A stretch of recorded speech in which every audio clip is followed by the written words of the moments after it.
¿Cómo transformar un grupo en un equipo? Por Juan Bautista Segundos. ¿Cómo hacemos que un grupo de personas se transformen en un equipo? Esta es la pregunta que todos aquellos que están al frente de un conjunto o colectivo de personas en cualquier ámbito deportivo, corporativo o comercial se hacen y frente a la cual no siempre encuentran una respuesta. Hablamos de equipo cuando se logra sinergia entre las personas que lo integran, que estén alineadas, cuando 1 más 1 pasa a ser más de 2 y puede ser 4, 5 o 6. Se logra cuando cada uno saca lo mejor de sí y de sus compañeros al momento de juntarse, empoderándose y dejando atrás las luchas internas que provocan bloqueos y quitan energía. La importancia de tener un equipo que logre sinergia también tiene que ver con que el equipo tenga lo que se llama mística, un estado de conciencia ampliada, que no es otra cosa que todos sus integrantes estén conectados desde un plano superior. Para lograr entender qué es lo que significa la mística y lograr sinergia, debemos tener una mirada holística de la totalidad sobre cada una de las personas y sobre el equipo. ¿Y qué es tener una mirada holística? Es tomar a una persona como un todo, tener una visión global. Cada individuo está conformado con un cuerpo físico, un cuerpo psicológico, un cuerpo emocional, un cuerpo energético o etérico y un cuerpo espiritual. Todos somos esos 5 cuerpos que se pueden alinear, estar en eje y en su mayor potencial. Y un equipo también está conformado por esos 5 cuerpos. Pongamos como ejemplo un equipo de fútbol, de rugby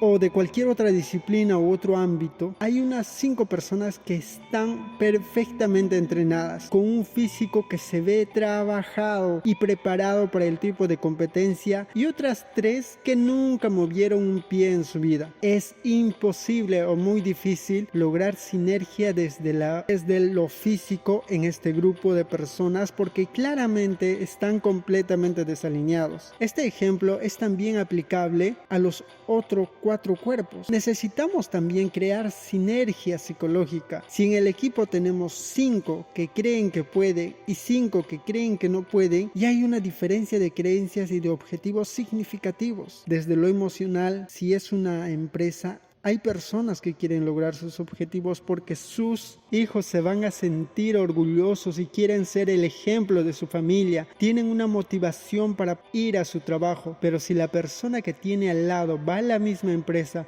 porque tiene miedo de no llegar a pagar las cuentas o tiene miedo de que su casa lo renten porque se quedó sin trabajo, claramente sus emociones son completamente distintas. Ante diferentes situaciones difíciles, algunas personas se van a potenciar y a empoderar, otros se van a bloquear ante las mismas situaciones, básicamente porque no tienen los mismos motivadores emocionales ni las mismas herramientas. En estas circunstancias es importante generar un marco de apertura y contención para que la gente del equipo pueda abrir su corazón, que digan lo que les genera miedo y angustia, dentro de ese marco de confianza donde todos se sientan seguros de poder decir lo que les está pasando. Por eso es muy importante que haya un marco de apertura para que un grupo de personas se transforme en un equipo. El potencial de las personas es directamente proporcional a su capacidad de aprendizaje. Si alguien no tiene esa capacidad, ya no tiene potencial, no tiene desde dónde complementarse. Los seres humanos podemos estar en estado de expertise o en estado de aprendiz. En el primer caso, son aquellas personas que dicen: a mí me vas a decir cómo funciona esto,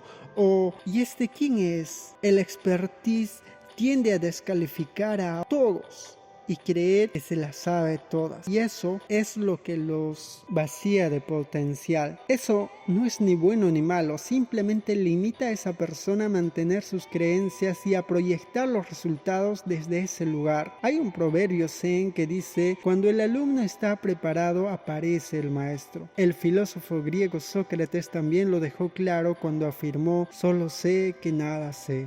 En tanto, el estado aprendiz permite ir cambiando. Cuanto más apertura haya para incorporar nuevas herramientas, más potencial y posibilidades habrá para seguir creciendo y evolucionando. El tamaño de los sueños debe exceder la capacidad actual para alcanzarlos. Si no, no son sueños. Y para que esto suceda es necesario aprender todos los días de todo el mundo, porque en esta experticia humana que vinimos a vivir, los maestros están dentro de los círculos íntimos y en las personas con las que uno se vincula a menudo. Lo único que podemos cambiar de nuestra vida es a nosotros mismos. Cuando uno cambia la forma de ver las cosas, cuando aprende a mirar con otros anteojos, todo cambia. Por eso siempre digo esta frase: solo cambié mi actitud y todo cambió. La sociedad de hoy es muy exitista, pero éxito y fracaso son dos impostores. Cuando uno tiene claro hacia dónde va y cuál es el mensaje que quiere comunicar, los resultados vienen como consecuencia. Es lo que pasó con el equipo que ganó la Copa Davis en 2016. Juan Bautista tuvo la bendición de haber estado en ese proceso de trabajo. Primero pasó por un lado lo que veían y por otro lo que querían ver,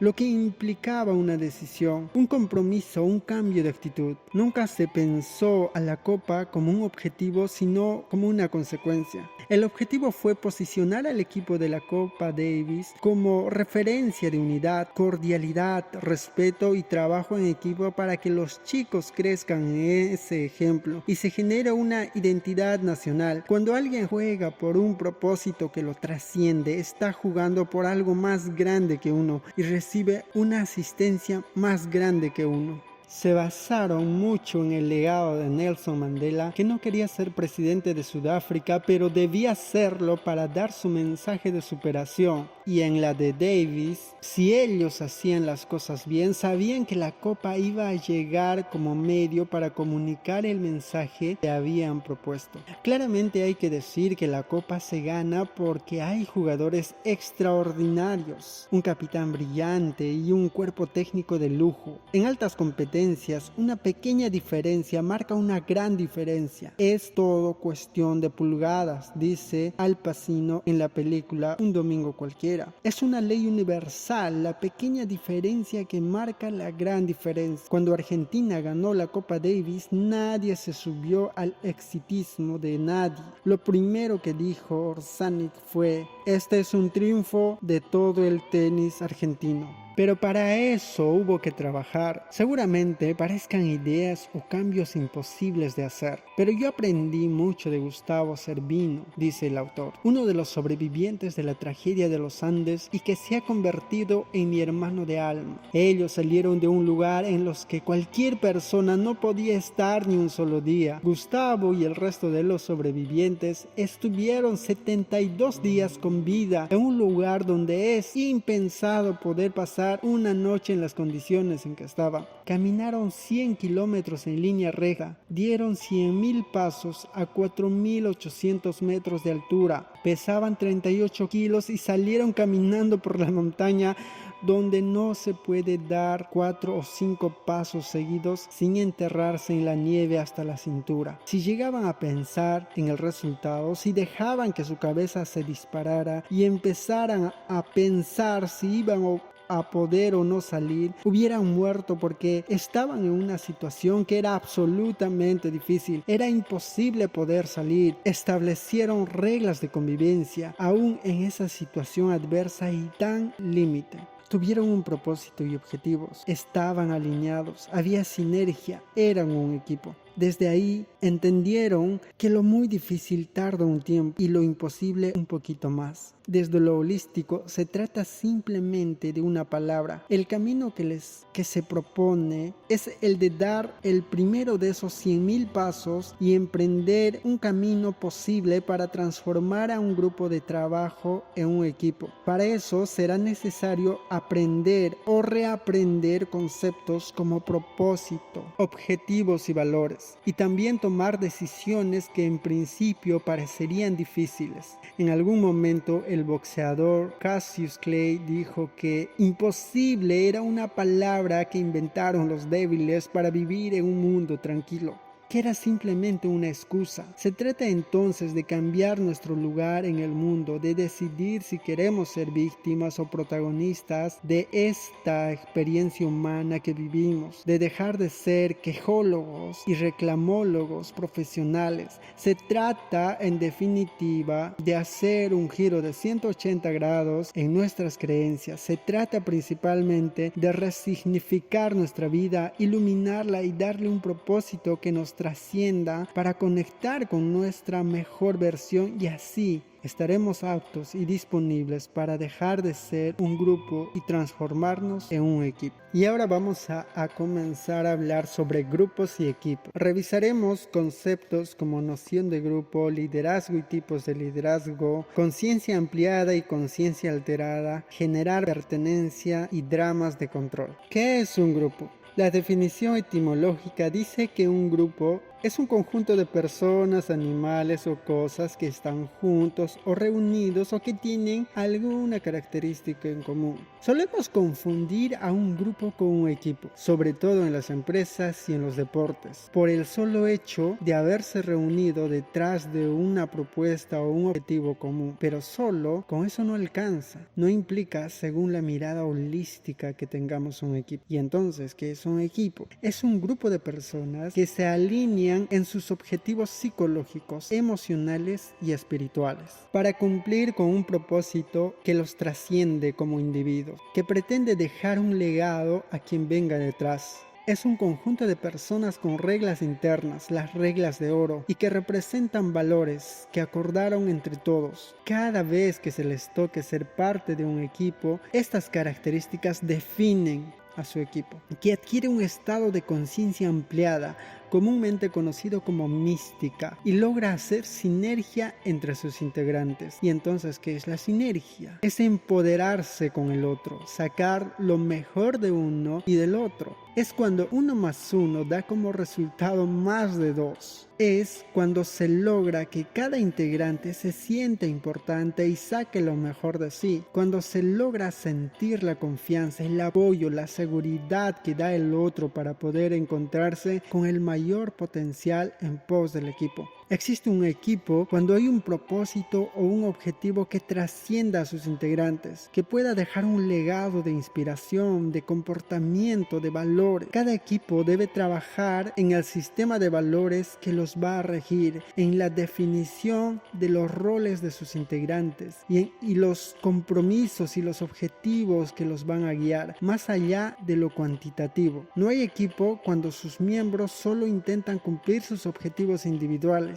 sin conectarse con el resto de sus compañeros. Ahora, estas reglas, compromisos y objetivos integrales del equipo deben ser consensuados entre todos los miembros para que los sientan como un desafío propio. Cuando no se trabaja sobre los vínculos o el modo de comunicarse, puede surgir fuerzas enfrentadas, contrapuestas, y a la hora de competir le restará intensidad al potencial del equipo. Un grupo de personas no saca lo mejor de cada uno ni empodera a nadie. Los ejercicios y trabajos que hacemos siempre terminan con la misma frase: equipo listos. Ese listo significa confía en nosotros. Puedes venir porque hay un equipo que te va a cuidar, apoyar y sacar lo mejor de vos. Entonces, ¿cómo diferenciamos un grupo de un equipo? En un grupo de personas puede ser una selección o una empresa. Cada uno tiene su objetivo personal y ese objetivo es diferente al del resto de las personas. Tomamos como ejemplo un cuadro de fútbol de un equipo chico. Hay un jugador que dice que se quiere mostrar y hacer 10 goles para después pasar a jugar en uno de los clubes grandes. Su objetivo entonces es personal y distinto al objetivo del equipo. Ese grupo está desalineado en sus creencias,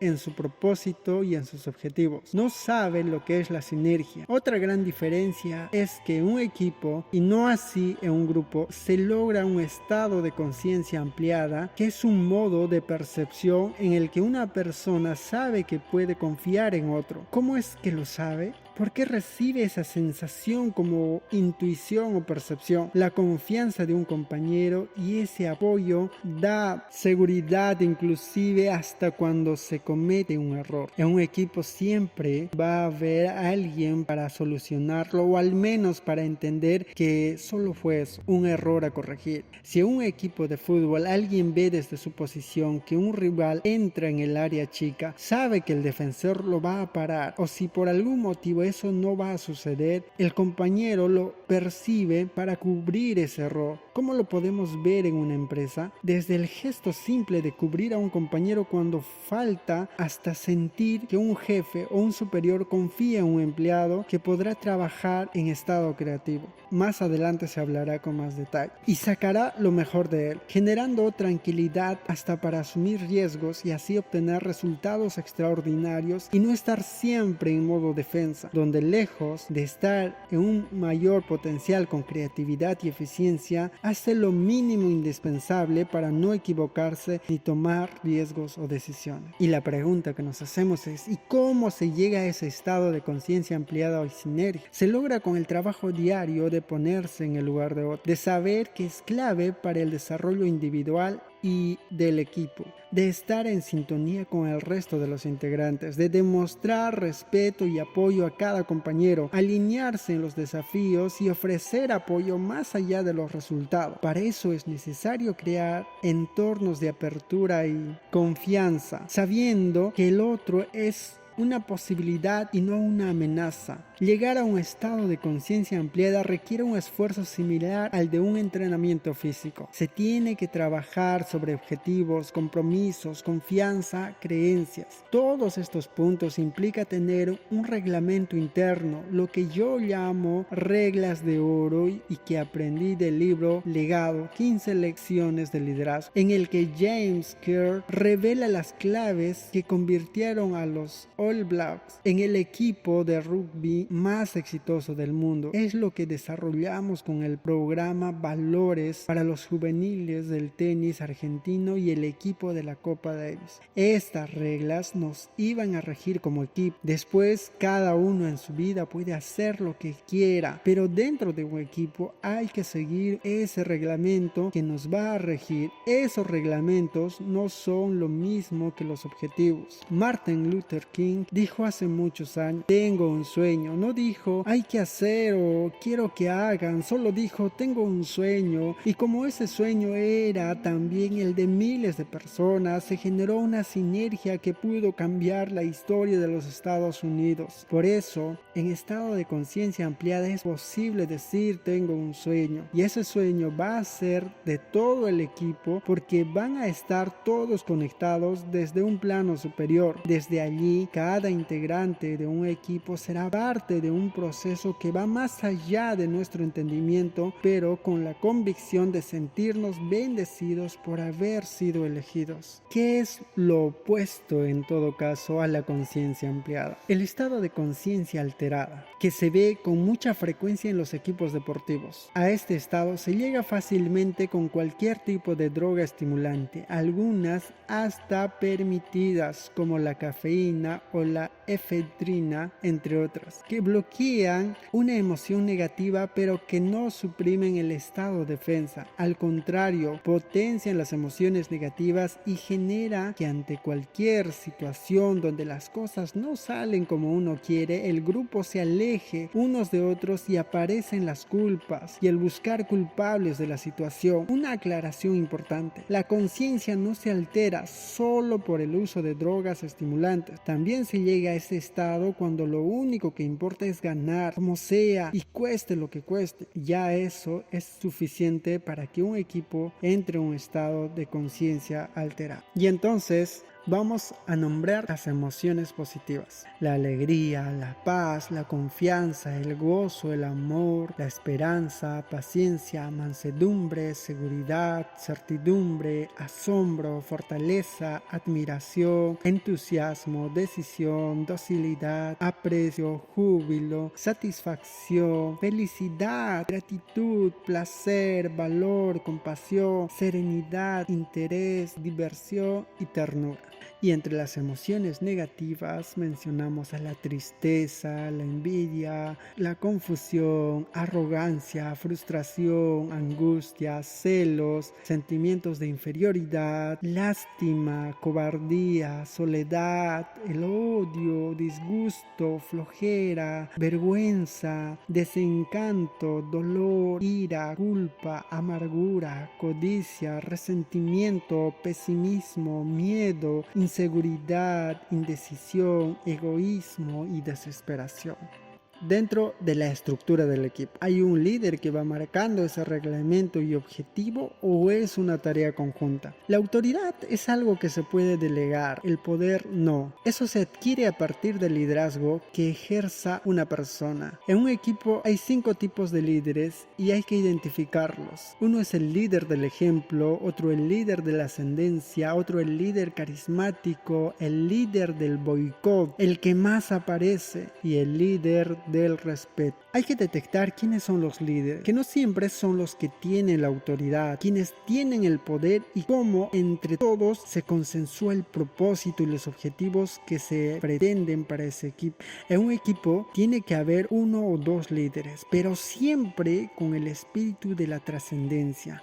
Poner al equipo por encima de sus intereses y su ego. Un ejemplo simple: soy el líder de un equipo de trabajo o el entrenador de un equipo y bueno, estoy encargado de determinar cuáles van a ser los jugadores que van a entrar a la cancha. Hablamos de un equipo principiante porque en uno profesional, si un jugador no sirve, se cambia. Yo como entrenador de ese equipo determinaría que los que van a entrar a la cancha son los que vienen al entrenamiento. Sí, esto no lo digo. El crack dice que ¿para qué voy a entrenar con el resto de los jugadores si ya sé las jugadas? Que el resto son unos perdedores. Cuando llega el día del partido y el mejor jugador no fue a ningún entrenamiento, no lo pongo. ¿Qué dice el crack entonces? Que el técnico tiene algo en contra de él. Lo que podría ser un líder positivo y del respeto se transforma en un líder del boicot. Comienza a hacer subgrupos para sacar al técnico o boicotearlo. Así se empieza a generar las interferencias. En una empresa la falta de comunicación es mucho más común, lo que conocemos como teléfono descompuesto. Por eso es fundamental la transparencia y la integridad, sentir, pensar, decir y hacer lo mismo de lo que se conduce. Si los empleados se sienten importantes y tenidos en cuenta, van a dar lo mejor de ellos por su trabajo. Por eso es necesario saber distinguir qué tipo de líderes encontramos y una vez identificados, sumarlos al propósito que tenemos como empresa. Es un trabajo artesanal con cada uno, ya que generalmente son ellos los que tienen el poder de cambiar la actitud de los trabajadores en esa empresa. En el año 2001, tuvo una experiencia una empresa con 250 empleados. Se prestaban servicios a multinacionales de la industria telefónica. El famoso corralito hizo que se quedaran sin contrato en 60 días y por ende las 250 personas que trabajaban para él hicieron una reunión con toda la empresa y se los comunicó la noticia. Que a los 60 días se quedarían sin trabajo, que cada uno iba a recibir su indemnización y que lo lamentaba mucho. En ese momento, los líderes de cada sector, que no en todos los casos ocupaban cargos de conducción, plantearon que debíamos buscar la manera de continuar trabajando, reinsertándonos en algún otro lado o consiguiendo un nuevo contrato. Así fue que se decidieron entre todos continuar juntos más allá de los resultados. Luego de 14 meses, se cerró la empresa sin haber podido pagar los últimos 2 meses de sueldo. No tuvieron ni un solo juicio laboral ni reclamo de ninguno de los 250 empleados. Es más, con la mayoría de ellos, el líder sigue siendo amigo. Cuando la comunicación es clara y los integrantes de un equipo se apoyan entre todos desde sus distintas posiciones y van por algo más grande que un resultado económico, las experiencias son muy enriquecedoras. Si hoy, muchos años más tarde, este líder llamara a cualquiera de las 250 personas para que vuelva a trabajar de nuevo con este equipo que está formando, estaríamos seguros de que dejaría lo que está haciendo, o al menos lo pensaría seriamente. Es en los momentos difíciles que se unen o se separan para siempre, cuando se ve la verdadera dimensión de las personas. ¿Qué manera hay de lograr una comunicación eficaz? Generando dinámicas donde las reglas internas sean claras, donde todos sepan el porqué de las decisiones del entrenador, por qué se crearon momentos específicos para comunicarlas, donde todos pudieran decir lo que pensaran, donde puedan abrir sus corazones y puedan decir las cosas que pasan y sienten. Cuando fuimos a Glasgow con el equipo de Davis, Fede Del Bonis había sido el héroe porque ganó 2 puntos clave en Italia. Era el mejor rankeado de todos los que fueron, pero no jugó ningún partido en Escocia. Lejos de enojarse y ponerse en una postura de ego, de estrella y decir que era el mejor en el ranking, tenía y que venía de ganar la serie con Italia, fue el primero que apoyó y estuvo alineado con todos. El propósito que se tenía trascendía lo individual, trascendía el ego del individuo. Su ser sabía que el equipo era más importante que el individualismo. ¿Cuál es el riesgo de tener un líder del boicot en un equipo? Suele armar subgrupos y el líder del boicot se empodera desde ese lugar. Lo sigue un grupo de gente que considera que es mucho más fácil decir esto no se puede hacer que decir se puede hacer. Un líder del boicot generalmente es el primero que habla para decir que algo no se puede hacer, el que todo el tiempo descalifica a todos y el que genera divisiones entre el grupo. Pero si a un líder del boicot se le convence de que tiene que ser parte del propósito y que su opinión y liderazgo son muy importantes, es el quien va a defender a muerte el proyecto y él mismo va a encargarse de que otros líderes de su mismo estilo se alineen.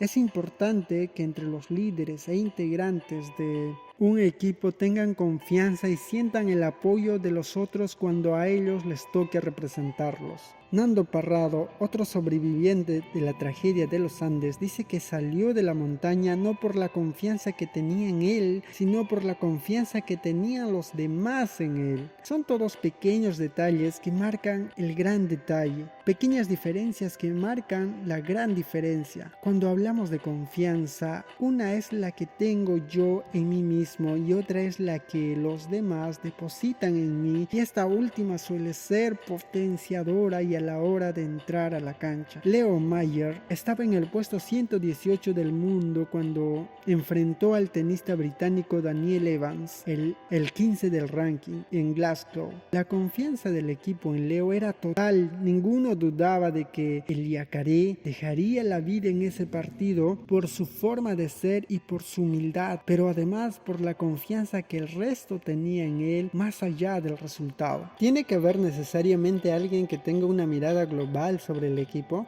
En todo equipo debe haber 3 miradas. Me sirve una vez más recurrir a un ejemplo del deporte. Una es la mirada que tiene el jugador dentro de la cancha, que tiene su percepción de lo que pasa ahí dentro. La otra es la mirada del técnico, que generalmente crea el futuro a través del diseño de una estrategia de juego, y la otra mirada es del espectador o del público. ¿Cómo es la interacción entre ellas? El jugador está resolviendo una situación del juego, el técnico mira desde afuera y dice: estamos con las marcas muy cerradas, entonces tenemos que abrir las marcas, tenemos que sacar más pelota al medio campo. Está creando el futuro. Y después la mirada del espectador, que se quejan, les falta garra.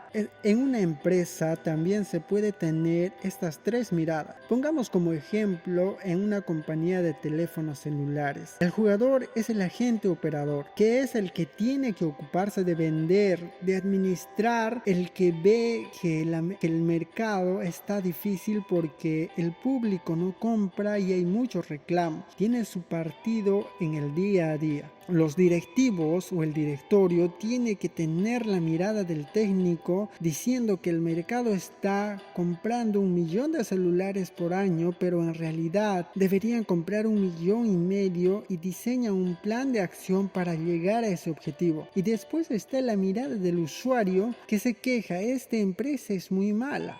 Tener una mirada global de las situaciones nos permite entender a cada uno desde donde está analizando lo que ve. El poder compartir estas miradas enriquece a quien conduce el equipo porque se transforma en la persona que más información tiene. Como escucha a todos y a cada uno, luego puede tomar decisiones correctas o más acertadas. Por eso es muy importante que alguien pueda tener una visión global de la situación y con el feedback de cada sector. ¿Qué frases o palabras debe evitar alguien que ocupa una posición de liderazgo? Las palabras generan acción y en una empresa o en cualquier equipo debería prohibirse decir tratar. ¿Qué quiere decir eso? El ejemplo que siempre se da es lo siguiente. Me pongo un virome en la mano y le pido a alguien que trate de sacármelo. Lo primero que hacen es sacarla.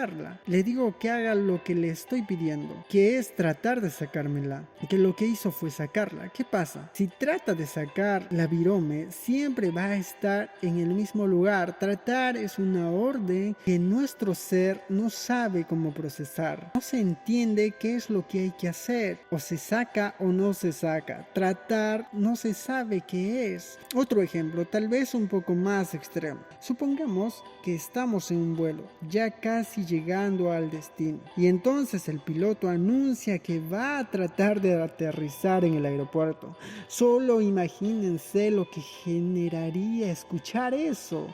Si escuchamos o decimos tratar, es una orden que el cerebro no entiende y no podemos identificar como una acción. Por eso, creo que tratar es una palabra que se debe eliminar de todo lenguaje corporativo o deportivo. Nadie puede tratar nada. O se hace o no se hace. Y puede ser que alguien diga que sí a algo y después no salga, pero tampoco se puede partir de una premisa equivocada como es voy a tratar. Hay otras variables de comunicación similares a la de tratar. Elijo pensar a responder con un ejemplo. Le pido al lector que lea atentamente esto. No piense un elefante. ¿Qué es lo que vino a su mente? El elefante. Nuestra mente funciona por imágenes y la energía fluye hacia donde tenemos puesta nuestra atención. Co-creamos lo que queremos evitar. En un equipo de fútbol lo que más se escucha es no perdamos la pelota y no cometamos errores. Cuando se pide eso, la energía fluye justamente a lo que no se quiere. Por eso hay que pedir lo que se quiere, porque la energía fluye hacia donde se pone la atención. Por ejemplo, hace algún tiempo mis hermanos hicieron una experiencia de realidad virtual. Con unos lentes especiales se subieron a una silla que apenas se movía para adelante y para atrás. Pero en esa realidad virtual estaban en una montaña rusa y terminaron ambos descompuestos. Nuestra mente es inocente y se cree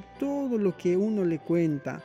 Es como cuando soñamos que nos caemos desde un edificio y nos despertáramos exaltados y transpirados. Hay una frase que me gusta mucho que se le atribuye al escritor Mark Twain que dice: en mi vida he pasado por las situaciones más tremendas, la mayoría nunca sucedió. En el mundo virtual, los escenarios son los que imaginamos, lo que co-creamos, y sobre estos escenarios es donde generamos las creencias de una empresa o un equipo deportivo. Siempre digo que si uno cree que puede o cree que no puede, en ambos casos tiene razón. Entonces, al momento de la planificación, es importante tener en claro qué vamos a pedir o qué es lo que vamos a proponernos. ¿Tendremos un año extraordinario con récords de venta o será un año pésimo? Lo que se crea que va a pasar, va a suceder. Las cosas van a ser tan difíciles como se piense o se digan. ¿Cómo se seleccionan los integrantes de un equipo? Si tenemos la posibilidad de armar un equipo de cero y tenemos en claro cuál es nuestro propósito, de esto se hablará más adelante, pero tiene que ver con los valores, objetivos y legados que tendrá ese equipo. Es fácil de determinarlo. Se trata de encontrar gente gente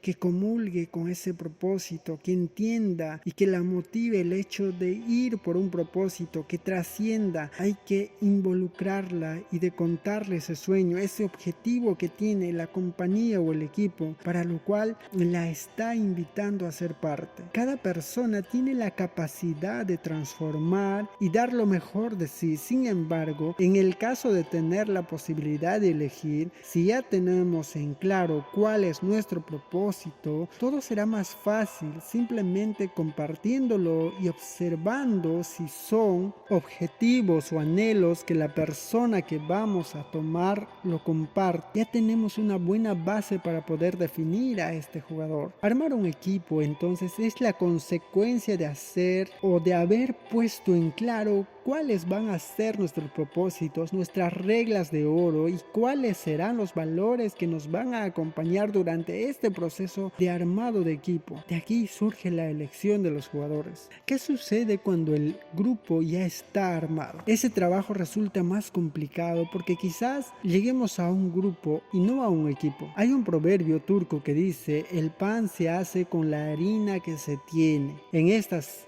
situaciones es cuando la tarea se vuelve artesanal, porque hay que observar a cada integrante del equipo y descubrir cuáles son sus características, cómo cambiar sus creencias, cómo cambiar sus motivaciones, cómo lograr sumarlo al propósito, a esas reglas de oro y a los valores que nos van a regir. En definitiva, ¿cómo sacamos lo mejor? Es a partir de ese momento en el que también empieza una dinámica de ¿estás dentro del barco o no? Pero donde una comunicación y pautas claras haya. Ejemplo, si planteamos que uno de los valores que nos van a regir es la humildad y alguien no está dispuesto a ser de mozo con los empleados que se tienen que atender todos los días, actividad que fue planteada y realizada en el equipo de Davis que se fue contando, es probable que no esté dentro de nuestro equipo. Y ahora, ¿cómo se trabaja la pertenencia en un equipo? El sentido de pertenencia es clave. Napoleón decía: la gente mata por hambre y se deja matar por una medalla. Es muy importante que quienes lideran el equipo hagan sentir importantes a todos, porque eso es lo que les da la pertenencia, sentirse importante siendo el aguatero de un equipo o la persona que limpia en una empresa es clave. Y esto último me sirve para graficar lo que quiero decir. La persona que limpia una oficina y ordena un escritorio puede tener una energía negativa o súper positiva. Eso dependerá de cómo se sienta con respecto a su trabajo. Si esa persona no se siente cuidada o importante, va a hacer las cosas sin ningún tipo de compromiso porque no se siente identificada. Va a poner lo mismo y va a dejar una energía densa en el lugar, cargada de malos sentimientos o emociones. Hasta puede llegar a esconder cosas. Ahí ya tenemos un problema en la empresa. En la fundación, cuenta el autor, que trabaja Andrea, que le ayuda con la limpieza y también con la cocina y se queda a comer con ellos. Ella es parte del equipo. Cuando se pone el staff en alguna publicación, aparece su nombre. Para Andrea es su gran orgullo trabajar con ellos, porque cuando salió la película de la fundación, ella aparece en los títulos. Cuando en Facebook la fundación agradece a todo su equipo, aparece Andrea. Llegar a la oficina y que esté todo impecable genera una energía increíble. Andrea trabaja con excelencia y por su forma de ser y por la pertenencia que le dan en la fundación. Lo opuesto sería no hacerla visible, no saludarla, pagarle de vez en cuando, maltratarla. Si ese fuera el caso, todos los lugares en la fundación y donde almorzan estarían hechos en un desastre, con una energía negativa y densa. En vez de ningunearla y desvalorizarla, se decide reconocerla en su trabajo, hacerla sentir importante porque es lo que es. Y es parte del equipo. Esto es aplicable a cualquier miembro de la empresa o del equipo. En la medida que cada uno de ellos se siente importante y siente esa pertenencia al equipo, va a dejar lo mejor de sí. A veces, a menudo, que alguien va ascendiendo de puesto y asume cargos directivos o de liderazgo, no tiene toda la seguridad del mundo para estar en ese lugar. Tampoco tiene la capacidad de reconocer o hacer sentir importante a los que están a su cargo porque siente que eso lo debilita, le hace hace perder poder. Su inseguridad se traduce en modos de conducción distantes y descalificativos, lo que genera como consecuencia que sus conducidos estén enfrentados con su jefe. Entonces, ¿qué se puede hacer para lograr el sentido de pertenencia? Hay un ejercicio de empoderamiento y de trabajo en equipo que se practica en los talleres y convivencias. Se hacen una actividad o juegos donde no hay rangos ni jerarquías. El presidente no es el presidente y el encargado de la limpieza no es el encargado de la limpieza. Son todos iguales. Si hay un presidente, un director o un gerente, ponemos como condición que ellos no pueden hablar y se empieza a conocer a la gente desde otro lado, a descubrir las virtudes que tiene el otro a la hora de planificar, a la hora de ejecutar. Son todos pares. Esto genera una dinámica de relación que nunca sucede en la rutina diaria y arroja un montón de situaciones que permiten ver y determinar lo que es esa persona y siente en relación a sus pares si no existieran los rangos. Descubrimos capacidades distintas y una de las situaciones más importantes que se vería es si se escuchan entre ellos, si son solidarios, si son tenidos en cuenta. Terminada la convivencia o el taller, cada uno se siente alineado, empoderado y con un sentido de pertenencia mayor hacia su empresa. Es alucinante este ejercicio. ¿Se puede sostener en el tiempo el sentido de pertenencia? Con mis 4 hermanos varones y 8 amigos más, tenemos un equipo de rugby desde 1992 que se llama Los Húsares. Jugamos juntos hace 25 años y nos queremos como si fuéramos todos hermanos. Nos sentimos tan cuidados, protegidos y empoderados que aún cuando algunos tenemos 48 años seguimos jugando 7 de rugby en la categoría competitiva contra chicos de 20 y ganamos el 90% de los partidos. El sentido de pertenencia que tenemos ahí, la identidad que nos genera jugar con nuestros hermanos de sangre y de la vida, hace que saquemos lo mejor de nosotros. Este es el extremo de lo que puede ser la sinergia, la pertenencia, el respeto y el empoderarse. Esto llevado a los equipos deportivos, cuanto más relación tenés con las personas y más capacidad de acercarte y ponerte en el mismo plano, en la misma altura, más identidad van a tener y mejor van a jugar, más van a poder sacar lo mejor de sí para darlo al otro. ¿Y cómo se logra mantener la sensación de pertenencia cuando una empresa entra en crisis? Cuando hay pertenencia también hay confianza y compromiso. Viene todo de la mano. Lo que hay que hacer es un diagnóstico, entender, detectar por dónde pasa crisis. Generalmente se necesita de una mirada externa para identificarla. Hay situaciones o circunstancias que son difíciles de detectar en el día a día. Por eso, la mirada de un coach es muy importante porque puede ver cosas que internamente no se ven. Las crisis son grandes posibilidades porque sacan lo mejor y lo peor de cada uno. También nos obliga a reinventar